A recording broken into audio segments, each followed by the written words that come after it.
Well, hello everyone. It's been a little while. I am excited to do this video. I was really sitting with the word trust, and that word has come up for me quite a bit in my life, and about trusting other people, trusting myself. Really my biggest issue has been trusting myself.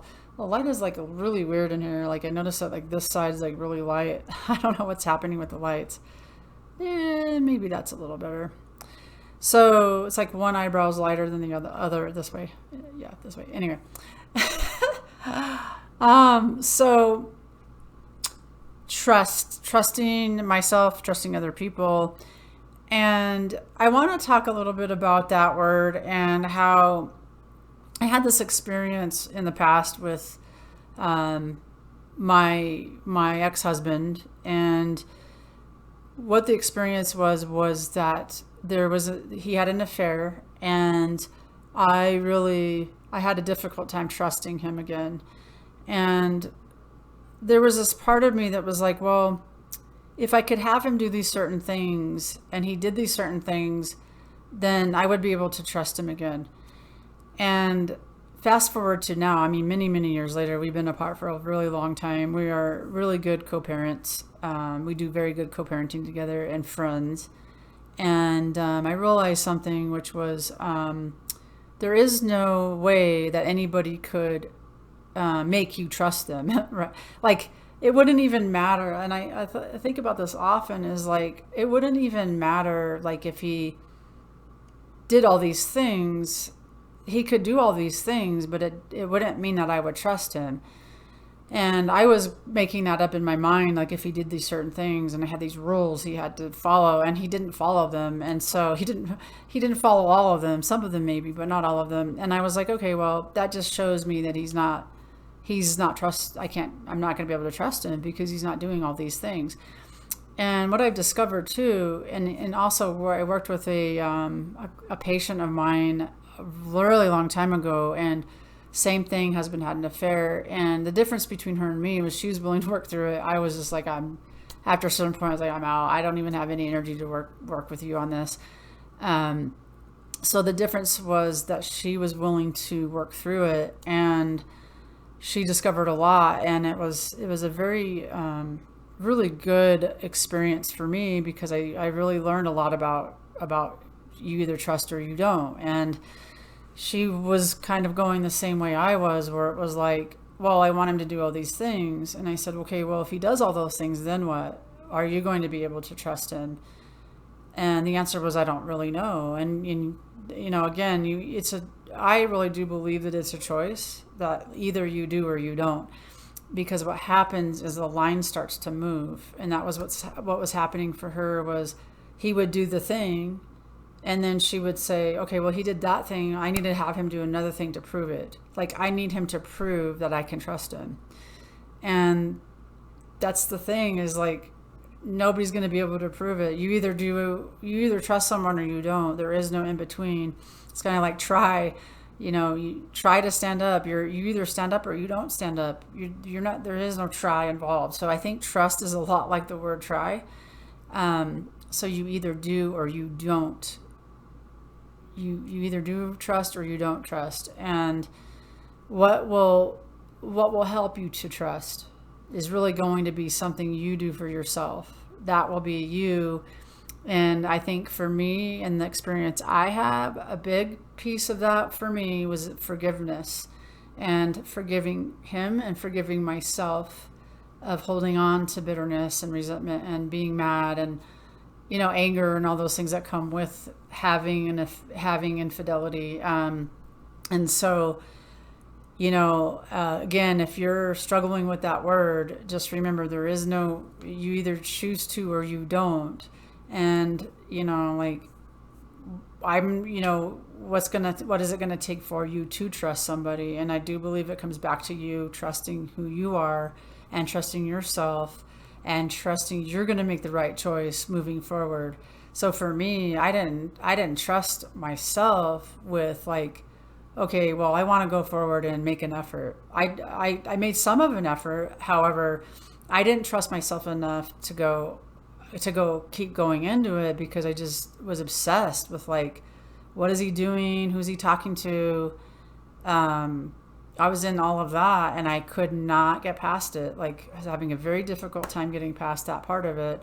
And so it wasn't until after the divorce where I started to move out of that, where I could like, okay, I can forgive this, holding on to it. I can let him go, and all those things. And so if you're finding yourself in that, I would just encourage you to check back in with you and go, okay, can I trust myself in this to make the right choices and to,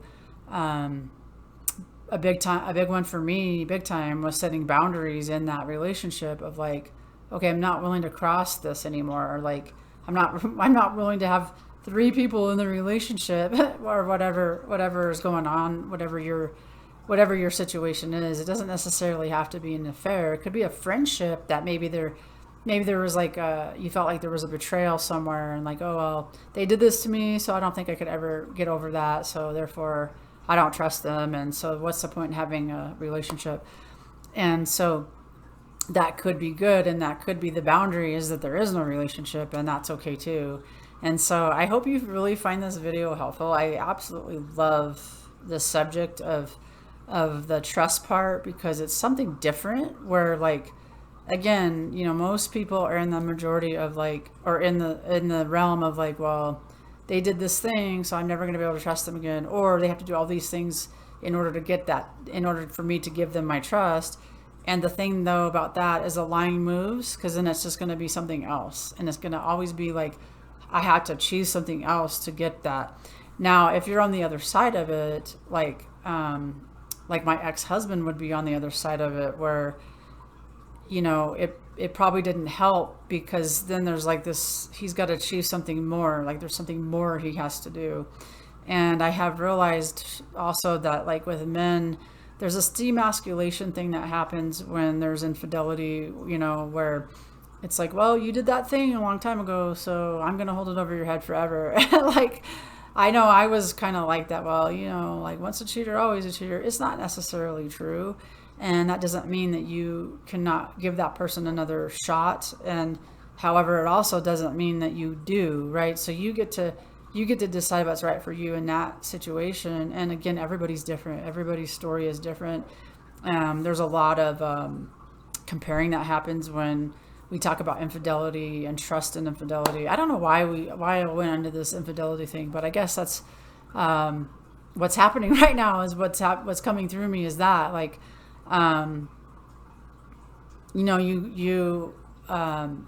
somebody needs to hear this, I believe. So it's like, again, you get to decide if you want to move out of it or not, or stay in something like that.